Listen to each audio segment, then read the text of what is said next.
because of the fact that the deception of Satan has literally enjoined the belief and the sovereignty of God in with his fiction, based on the deception of not only just religious leaders in general that are claiming to be Christian, the whole 501c3 movement of charitable tax-exempt situations, which to an extent be a little careful about being tax-exempt in the world of Caesar, because it could come with quite the ramifications for making a deal with the devil and his lawyers.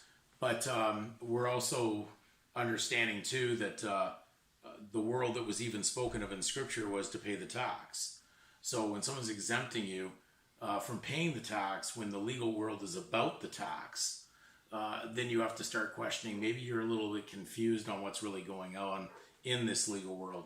So one of the things that a lot of the 501c3 registered Christian faiths seem to have just a complete ridiculous viewpoint on, as is in Canada. We're no different. We may not call it a 50c3, but we do a 501c3, or we may call it actually just a non-charitable, no-share capital corporation. But when we're doing a research in do you swear for the record, we have to look at what happens when you enter into the world of legal fiction. You're swearing into the record. What's unique is the birth record that the parents fill at the hospital, the child has nothing to do with, so he certainly couldn't swear into the record. But when we're looking at Christ's words, we're going to take a look at Matthew chapter 5, verse 34. Now, this is the scripture that most of the registered legal Christian trade name faiths use to say that they're going to affirm their name. They're not going to swear into the record. So they're going to do an affirmation versus a swearing in under oath. And it says here, "But I say unto you, swear not at all, neither by heaven, for it is God's throne." So many basically have taken that down the direction, of course, certainly we're not going to swear. But we have to go a little bit further on this, because remember, the recording that they're doing in the court is for you to affirm the fictional name that you are taking on surety for.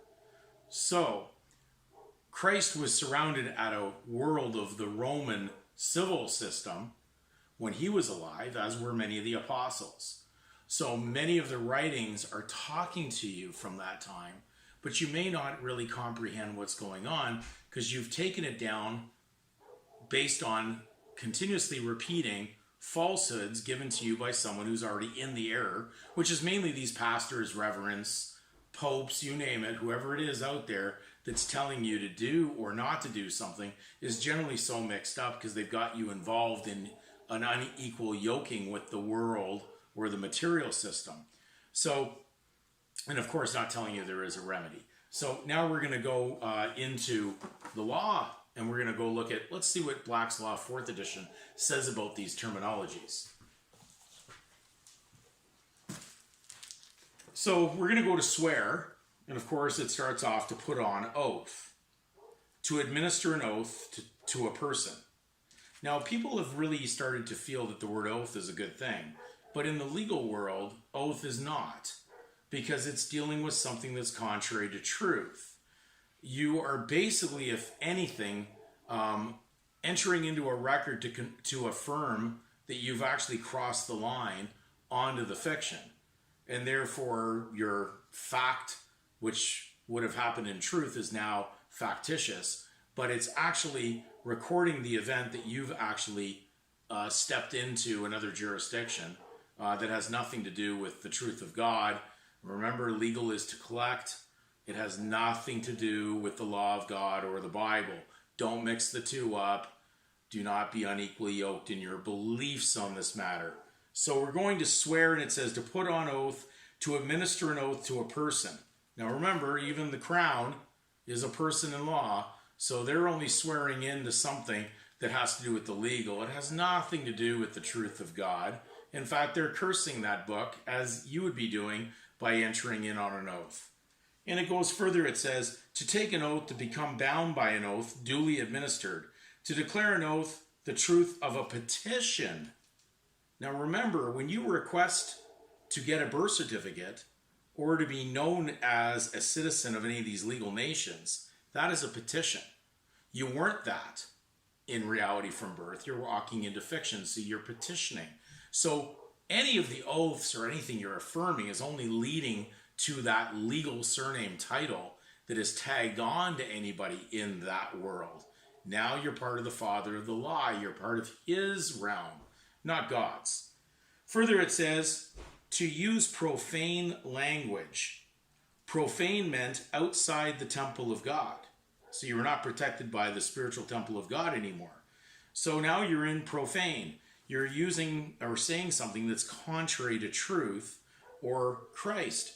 And because Christ basically is truth, he is life, he is the light, by speaking or swearing into a record with a surname saying now you're a debtor, well, you're using something contrary to that. And on top of it, surname means over and above the Christian name. Therefore, it's contrary because it's blasphemous, because it's saying that the legal system or Caesar's world is greater than the supremacy of God with his anointed son, Jesus Christ, who purchased you. So when we go further, it says a punishable offense in many jurisdictions. Well, I guess it would be, because I've never seen anybody not walking in to something that's a joke, a pun, joke-ish man, a punishable offense. Now you're punishable to be processed in a world that is not natural. No different than processed cheese would be, wrapped up and ready to go in an unnatural form. Not to say that basically people even understand that, but they'll still go to that many times based on going to a natural form of the cheese, but they'll go to the wrapped up processed cheese. So, you know, are we going to be plastically wrapped in this situation? Are we that artificially deceived that we're not seeing any of this? Now we're going to go basically to the word curse, because, you know, we've gone this far, and many people at times will argue over these things. It's mainly because they haven't done the research. So when we go to the word curse, now we have cursing in Black's Law, it says malediction. Isn't it funny that you have malediction there? Very interesting word, because all the curse of inherited sin came from Adam, who was a male.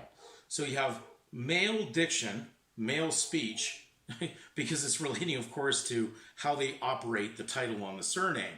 Even on the family name, it's gone down a direction through the male bloodline. Imprecation, execration, profane words intended to convey hate and to invoke harm, swearing. When you go through other versions of that word, cursing, curseters, everything involved in it leads to the exchequer, leads to the birth certificate, leads to all the things that you're experiencing, but yet people can't even see the simplicity why they're doing cursive writing below that name. Could it be that all those things are just something that just happened, or is it because you're not watching, you're not seeing, you're not aware of what's going on?